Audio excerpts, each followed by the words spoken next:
Good morning and welcome back to this final edition of Thankful Thursday.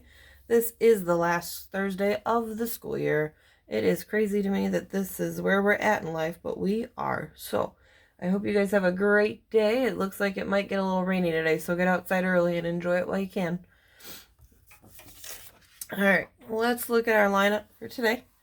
This already has a video up. Make sure you take a peek at that. I know there's no assignments for today, but still watch it, especially if you had a hard time with division or decimal division, because tomorrow you have to do it on your own with no pictures, and today was just kind of an explanation.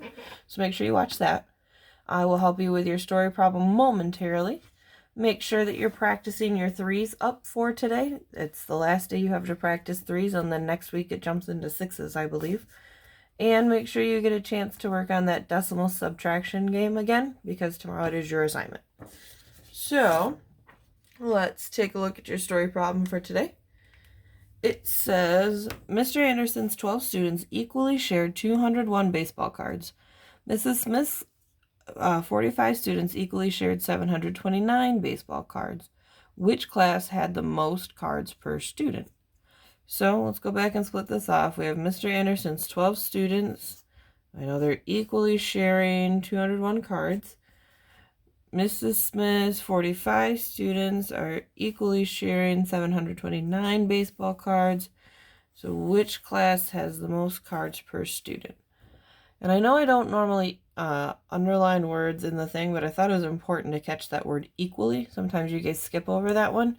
Meaning, even if I have remainders, it doesn't matter because every kid gets the same amount of cards. It just means the teacher must have kept whatever was left, so there was no fighting. So that may come into our problem here.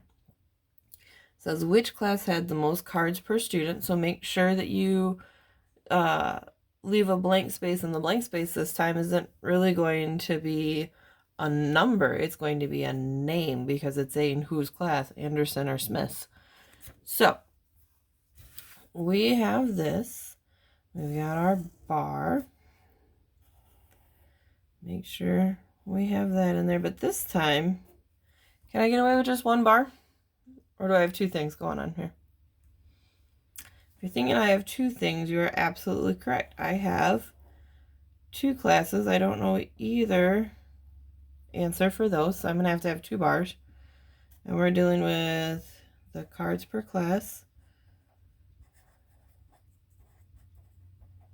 I'm going to have one class for Anderson and one class for Smith. Random fun fact about Mrs. Cott. I have two sets of grandparents, one Anderson and one Smith. This problem kind of made me laugh this morning. All right, here we go. So I have Mr. Anderson's class. Do I know anything about them? Well, I know they have 201 baseball cards that they're splitting up. And I know that he's sharing that between 12 kids.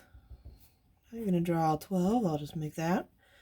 So there's my 12 kids. There's my cards.